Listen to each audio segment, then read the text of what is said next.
This story is about Snoopy, a rabbit who seems to have combined the best of a dog, a cat, and even a little bit of a pig to become the most unusual and beloved creature in my life.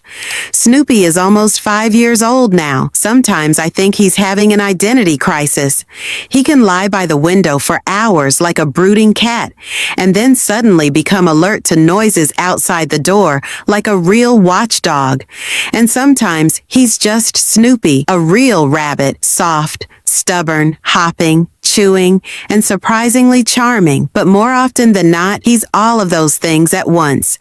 It's like he's a composite image of all the pets in the world, all wrapped up in one fluffy shell. Once upon a time a few years ago, I dreamed of having a dog. I missed the loyalty, the gentle gaze, the tail at my feet. Then my ex-boyfriend, interpreting my dream in his own way, unexpectedly brought home a rabbit. Although it was far from my wish at first, I fell in love with Snoopy at first sight. He stayed and he became a part of my life in ways I couldn't even imagine. When I was a child, I had a dog with whom we shared a special bond. It's the same with Snoopy. He's always there, or rather, at my feet. As soon as I move away, he takes a step to the side, so he's out of the way, but still close. When I get home, he rushes by as if checking to see if I'm late. He follows me into the kitchen, lies by the door while I shower, snoozes by the couch while I read. Snoopy is the sweetest, but he's a complicated character. Sometimes when I go out for the night, he'll give me a real silent boycott. The next day, he walks past me, looking away defiantly, as if to say, "You left me behind."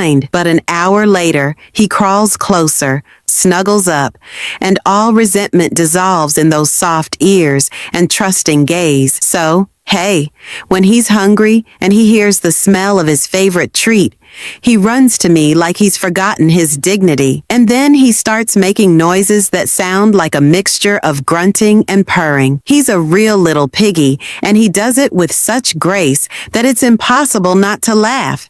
His size is also deceptive. Guests marvel at how big he is, and every time I think, no, he's still my baby. But when I see him next to a dog or in a picture, I realize he's not a baby anymore. He used to just chew on the legs of chairs and tables. Now he's attracted to the important things: phone chargers, laptop, cables. Yes, there's a lot of hair in the house.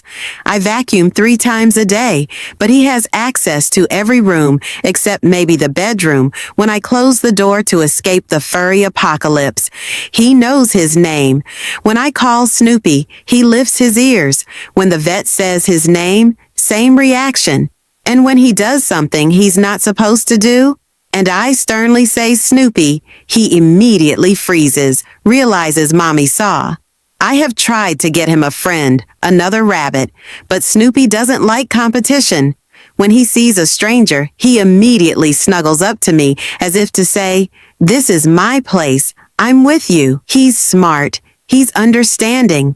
When I say, "I'm going to bed and you're going to bed too," he immediately goes to his crib. That's our evening ritual. Every morning I tell him he makes my life better. And it's true. He's not just a bunny. He's my world. My tiny, weird, funny, stubborn, furry world. And when I think about the fact that rabbits have a life expectancy of only 5 to 8 years, I can't hold back the tears. I can't imagine the day when he's gone. And honestly, I don't want to. If you like Snoopy's story, please like, comment, and subscribe to the channel to see more touching and inspiring stories.